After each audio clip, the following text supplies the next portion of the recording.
The Undersecretary of Defense for Defense Policy in the U.S. Department of Defense is one of the biggest and hardest jobs in Washington. Colin Kahl served in that role for more than 2 years, from April 2021 to July 2023. He was the principal advisor to Secretary of Defense Lloyd for all matters related to security and defense policy, oversaw the writing of the 2022 National Defense Strategy, which focused on the pacing challenge posed by China, and he led the response to Russia's full-scale invasion of Ukraine, among other international crises. He also led other major defense policy initiatives, like U.S. efforts to revitalize the NATO alliance. Kahl has had a long career in government and public service. During the Obama administration, he served as Deputy Assistant to the President and National Security Advisor to then Vice President Joe Biden. Before that, he served in the Pentagon as Deputy Assistant Secretary of Defense for the Middle East for nearly 3 years. Hello, and welcome to the Just Security Podcast. I'm your host, Paresh Shah.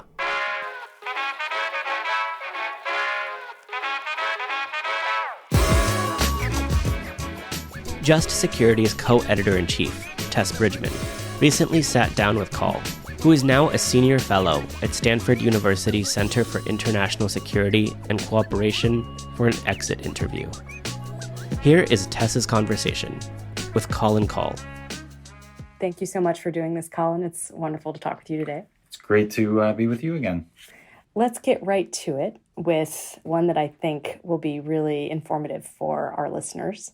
As Undersecretary of Defense for Policy, you were a key player in shaping a myriad of defense policy issues, including all the ones that capture the headlines. But we all know that those aren't always the ones that you have the luxury of spending your time on.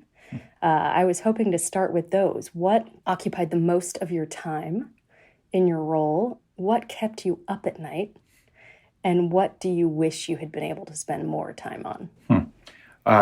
Those are great questions. Look, I think whenever you have these jobs, and essentially for your listeners who don't know much about the Undersecretary of Defense for Policy, the easiest way to think about it is you're kind of the national security advisor to the Secretary of Defense. So you run the Secretary's national security staff, about 800 civilians, military contractors and others, and then some bunch of agencies and departments that report to you too. It all adds up to about 3,000 people that covers the entire waterfront of kind of national security policy for the Pentagon. So you're responsible for everything. And like those jobs elsewhere in the government, you end up inevitably drawn into whatever the crisis of the day is. So, I took that position in the spring of 2021 after the president had made the decision to withdraw from Afghanistan. But of course, then you had the collapse of the government in Kabul in August and the frantic race to evacuate our embassy, American citizens, and as many vulnerable Afghans as we could, but against a timeline. So that was obviously a hugely impactful and consuming experience. Those kind of 17 days in August of 2021 were among the most intense in my life, and I can imagine in anybody who does a job like this. And then we immediately pivoted from that to this kind of this onrushing train that was the Russian invasion of Ukraine, because we had a bunch of intelligence suggesting that Putin was at least thinking about it and was putting the pieces in place to do it. And we started mobilizing the international diplomacy around that, really only about 6 weeks after the end of our involvement in Afghanistan. So those two things were pretty all-consuming for kind of the first year of my job. And then periodically things would pop up that just weren't on your bingo card, like, a civil war erupts in Sudan and suddenly we have to evacuate our diplomats. Or while the competition was China, it was front and center for our foreign policy, and certainly at the Pentagon, none of us had, high altitude balloon on our list of things we thought we would have to deal with too. So, it's pretty easy to get consumed day to day in whatever the crisis is that's driving things. The thing I'm proudest of is that we were able to kind of take a step back in the 2022 National Defense Strategy, which my office oversaw, to really make sure that we were strategically thinking about how to effectively compete with China, basically because China is the only country in the world that kind of has the military, diplomatic, technological, and economic wherewithal to challenge the United States as the world's most influential country, and also increasing the intention to do that and displace the United States as the world's leading actor. And I think in ways that would be more compatible with their interests and the values of the Chinese Communist Party. And I think in ways that would be, I think, highly problematic from a U.S. national security perspective. So China was not a day-to-day crisis. I mean, I mentioned the high-altitude balloon. There was, of course, then Speaker Pelosi's visit to Taiwan, which created, a spin-up. But day-to-day, China actually wasn't the front-burner crisis. And so really having the discipline to craft a strategy around how we needed to get serious about the pacing challenge that China posed and kind of make sure that we were making the investments and doing the hard thinking about that. And I'm actually quite proud that we managed to do that even as we were managing all these other things. So I was going to ask you about China a little bit later, but let's talk about that now, since you've brought up the national defense strategy and the pacing challenge. And I think many of our listeners will have heard you speak very eloquently about these issues while you were serving in your most recent role. So kind of stepping out now with the luxury of a little bit of hindsight, here's a question that you may have thought about a lot, but maybe not had an opportunity to talk about as much. What are the areas of strategic cooperation that you see as possible or desirable? You've talked about building guardrails and the problem of the other side not wanting to answer the phone. Obviously, the rhetoric, I think, on both sides probably doesn't help. If we could get past that, if we were in a moment of dialogue, what would be the areas of strategic cooperation that you think should be prioritized? Look, I think, the competition between the United States and China is not like the Cold War competition. China is not the Soviet Union, and our economies and societies are much more intertwined than was the case during the Cold War. And the world is more globalized, and our fates as human beings are more intertwined. So for that reason, there are a whole host of global challenges that both the United States and China need to address, and it's in their interest to do that. And obviously climate change is the one that pops to mind for most people, but it's not the only one. Global public health, including pandemics, obviously COVID-19 originated from China, and the inability of the United States and China to work together to help address that challenge, made the global response to COVID less effective. There are huge problems associated with, or huge risks associated with emerging technologies like artificial intelligence, of which the United States and China are the two leading actors. And so as you kind of think about international norms, rules, standards governing emerging technologies that'll reshape all of our lives, you would think the United States and China have an interest in focusing on that. And then, of course, as China goes through this process of quadrupling or maybe even quintupling its nuclear arsenal, and meanwhile being quite assertive in domains like cyber and space and other things, the strategic stability implications of the U.S.-China relationship are pretty profound. And so across all those areas, I would say it would be a good thing if the United States and China could at least create some framework to have, if not kind of in-depth cooperation, at least to be able to be moving the world in broadly a direction that is, serves both countries' interests and serves the broader interest of humanity. I think the big debate, I don't really think in the administration actually, but I think the big debate in the world is, can you compete and cooperate with China at the same time? And the administration, this administration believes that you can. I think the previous administration believed basically you couldn't. Therefore, you should compete and don't worry about cooperation. I think the Obama administration mostly emphasized cooperation, and to be frank, we didn't emphasize the competitive aspect enough, especially once Xi Jinping ascended in China. It became clear that we needed to compete more because he was competing with us. So I think the Biden administration has tried to not be Obama redux, but also not be Trump redux, but basically make an argument about whether you can compete and cooperate at the same time. And I think their argument is, look, we shouldn't have to accommodate things that are dangers to our interests or to international stability to induce China to do things that are in their interests. Like, we don't need to give them, to cede their view on certain issues, whether it be, human rights in Xinjiang or Tibet, or their treatment of Hong Kong, or the challenge, the threat that they pose to the island of Taiwan. That we shouldn't have to cede that position to Beijing to get them to cooperate on things like public health or climate change, because it should be in their interest to do those things.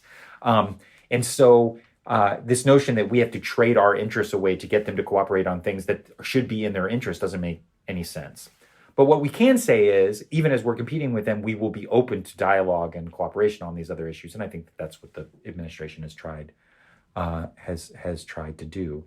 It's been difficult, though, and there aren't a lot of channels of dialogue and communication. I think the administration is trying to rectify that. The other position, I think, where competition and cooperation meet is that most cooperation, actually, as you know, Tess, is the result of bargaining. It doesn't just happen out of thin air. It's actually a negotiation. And I think that what the Biden administration is doing is testing the hypothesis that we will be more effective ultimately in bargaining and negotiating with China if we bring as much of the other advanced economies and liberal democracies along with us. And so all the investments that have been made in our alliances and partnerships, especially with other advanced liberal democracies, are seen as a way of generating leverage vis-a-vis bargaining with Beijing. So we'll see. I mean, I hopefully, I think the engagement that the administration is involved in now, more contacts, more channels of communication, that's good. I think they're hopeful they can set up a meeting between Xi Jinping and the president in San Francisco in November. Hopefully that happens because there's a lot to talk about. That's incredibly not only thoughtful but hopeful. I'd like to think that there is a potential path for some forms of strategic cooperation. I think you're right. We hear about climate a lot, public health, strategic stability. It was interesting to me that you also mentioned technology, AI, the emerging technologies that don't have regulatory frameworks built around them yet, and obviously are the subject of really global concern as well as global promise. But it occurs to me that with respect to some of those technologies, in particular with the way that our respective governments and societies are structured, there may not be commonality. Yeah, there may not be, in large part because in many ways, more than any of those other issues, the nature of our government's institutions' values at home matter very much for how we address it abroad. So, in China's case, of course, the major concern that a lot of democracies have is that China is not only trying to dominate the commanding heights of technology and the infrastructure that undergirds that technology for economic benefit. They are doing that, but also because they want to make the highly interdependent world and the technology that underpins it safe for the CCP. And the concern there is that the enormous surveillance apparatus that they have created in China, the investments they've made in facial recognition, in using AI and machine learning algorithms for social control, the censorship they've imposed through the Great Firewall on the internet, that they have built a extraordinarily sophisticated model of digital authoritarianism at home. And that I think the concern is that they will externalize that model.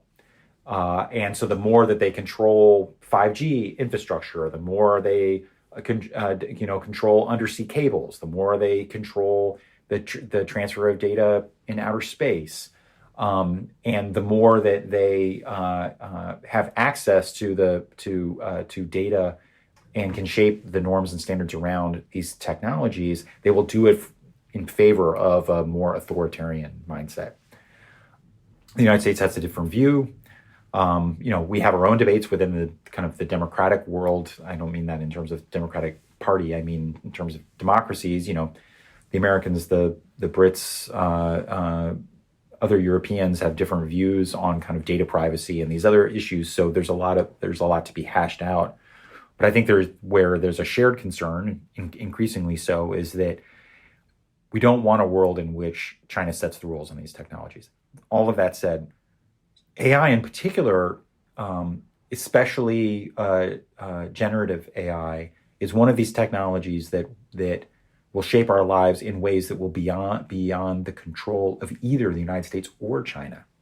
And therefore, both countries should have some interest in putting guardrails around the technology, because neither one of us will be in control of that outcome. So I don't think a purely competitive frame deals with all of the downside risks. That's a helpful framing of where we might have a path forward, even on that incredibly contentious issue. In the interest of time, let's pivot first to something very close to home, which is DoD as an institution. So you've spent a lot of time in the Pentagon, at a very senior role, of course. You've also had the vantage point of the White House with your past experience. So you're intimately acquainted with what makes the institution tick, also perhaps its flaws. What do you think are some of the priorities that should be established or reforms that could be undertaken to make DoD the best version of itself? Yeah, I mean, it's a hard question because, as you know, Tess, DoD is not one bureaucracy. It's like 6 or 7 of the largest bureaucracies in the U.S. government. And even though I've now spent, several years in 3 different tours of duty at the Pentagon, I wouldn't pretend to understand every nook and cranny of it.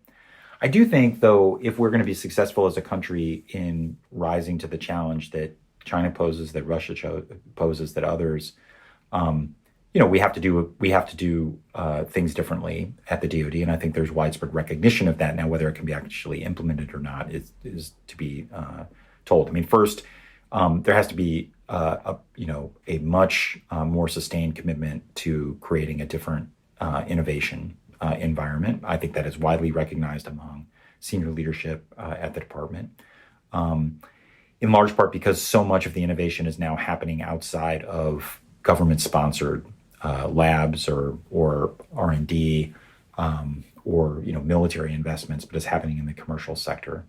And so how to bring those innovations in seamlessly and efficiently, how to identify technologies that actually don't have commercial applications but are being developed outside of the government, and how do you bring them into government without having a 2-year budget cycle where these things wither on the vine during this period that some people call the Valley of Death. So I'm really excited. Doug Beck, who's the new head of the Defense Innovation Unit out here in California, coming from a senior position at Apple, has a lot of great ideas. I think there's a lot of energy in the system around how to deepen cooperation with the commercial sector. I think the other 2 things I would emphasize is associated with the defense industrial base. I think the war in Ukraine has reminded us of what it requires to actually sustain a high-intensity warfight, even when we're not directly involved, but just supporting a partner involved. And I think it highlighted an underinvestment in the United States and other countries in our defense industrial base, and in particular types of capabilities, especially munitions.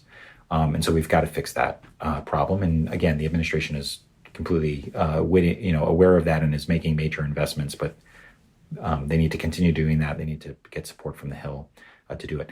The third is, I think that, and this is related because it's also associated with the defense industrial base, is I think we need to increasingly think of the defense industrial base as a collective good of the free world. That is, we tend to think of it in terms of, or understand it about our companies, our national companies, and what we sell overseas. And we compete with Israeli companies and French companies and British companies. I mean, we're all allies and friends, but we compete, and we will continue to do so. But I think we can't afford to have all of our national defense industries go off in different directions. And I think that, our closest democratic and allies and partners, we need to find ways to increasingly cooperate with them. So we should be building a ton of ships in the United States. I'm for building as many as we can here, but we should also take advantage of considerable capacity to do things like that in places like Japan or South Korea. There's a lot of opportunity to do things with India in the defense technology space. And so I think, and with our European partners. So, I think we're exploring this through mechanisms like our arrangements with India, like things like AUKUS with the UK and Australia. But I think we need to do more of that, of thinking about how we can we can elevate the defense industrial base across the democratic world in a way that's fitter for purpose in competing with China and Russia and others. So while we have you, I can't help but ask this one question that I think for the lawyers in our audience will be close to their hearts. So for those who are not lawyers, it's helpful to lay as a baseline that executive branch lawyering isn't usually litigating, although there are plenty of executive branch lawyers that do that walk into court and stand up and make arguments on behalf of the United States. But for lawyers that serve in departments and agencies that lawyer the policy process and provide counsel to policymakers like you, what makes a good lawyer, in your view, after all of these tours of duty? And what are the most helpful things that a lawyer can do to make the policy process run smoothly? Yeah, it's a good question. I mean, I had the benefit in my latest tour at the Pentagon of working with Caroline Krass, who is the OGC at the Pentagon, and she had a similar role at CIA in the previous Democratic administration. And she was extraordinary and a great partner. And I think that one of the ways in which she was particularly effective is that she saw her job as being a problem solver. That yes, I mean, representing the department in litigation and all sorts of other things, or dealing with legal disputes that surface across the department, but also trying to figure out how to credibly interpret the law in a way that was consistent with and furthered and enabled policy. And I think sometimes, fairly or unfairly, I think sometimes lawyers in the executive branch are seen as the folks who tell you can't do the things you want to do. And, lawyers always have to follow the law. But I think coming into these jobs is how do I partner with people in policy to be problem solvers as opposed to just telling them they can't do the things, and to be creative about how the law can be interpreted or policy can be adjusted consistent with the law to enable things that are in the national interest. And so being a partner with the policy process, I think maybe that sounds basic, but I'm not sure that every lawyer I've encountered, saw their role that way. Yeah. Well, we maybe have time for one parting thought. Anything that you take with you from your most recent tour that you'd like to see carried on, or that you hope remains a priority that maybe is flying under the radar, maybe something folks aren't focused enough on, at least as far as the headlines are concerned? Yeah, look, it's less an issue, and I would just say something that you and I were both in the Obama administration until the very last day, and I was back in government only 4 years later, and I like to think I was paying attention in the 4 years in between. But what I did not fully appreciate, I mean, I understood it kind of intellectually, but what I didn't feel was how much harder the world is. It's a much more competitive place.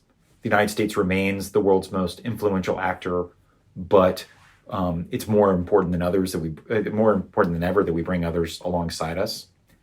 That the challenges that we often were confronting, even in the Obama administration, still largely focused on the Middle East and terrorism issues. And I think even though Russia was becoming assertive, obviously they annexed Crimea, they started the separatist movement in the Donbass in Ukraine, they intervened in Syria. I don't think we had fully come around to understanding the challenge that they posed. Xi Jinping became much more assertive in the South China Sea, East China Sea, vis-a-vis Hong Kong, Taiwan. I think the writing was on the wall, but you didn't feel it in quite the same way. We certainly felt it at the beginning of this administration. And then you layer on other things. I'm a Democrat. I was a political appointee in a couple of Democratic administrations, so I'm not objective. But the Trump years were really, really hard on U.S. leadership in the world because the United States managed to alienate many of the countries that we most need to be by our side to do everything. And so our alliances were pretty battered. And then, of course, COVID happened, and that accelerated a lot of problems around the globe. It also, frankly, created an enormous wear and tear on our bureaucracies. So I say all of that because the world just felt harder. Everything was harder, and the stakes seemed larger. My response to that, I think maybe what I would leave your listeners with is to say that's why we need people to serve, because the world is not getting any easier. It's getting harder, and the problems are getting tougher, and we need the best and the brightest in our society to still be willing to serve. Because if we don't solve these problems, the future for your children, my children, could be pretty bleak. So if you're listening to this, I hope that a number of you step up and serve. Thank you, Colin. Very well said. Appreciate your time today. Great to be with you. This episode was co-hosted by me, Paras Shah, and Tess Bridgman. It was edited and produced by Tiffany Chang, Michelle Eigenheer, and Clara Apt. Our theme song is The Parade by Hey Pluto. Special thanks to Colin Kahl. You can read Just Security's coverage of the many issues discussed in this episode on our website. If you enjoyed this episode, please give us a 5-star rating on Apple Podcasts or wherever you listen.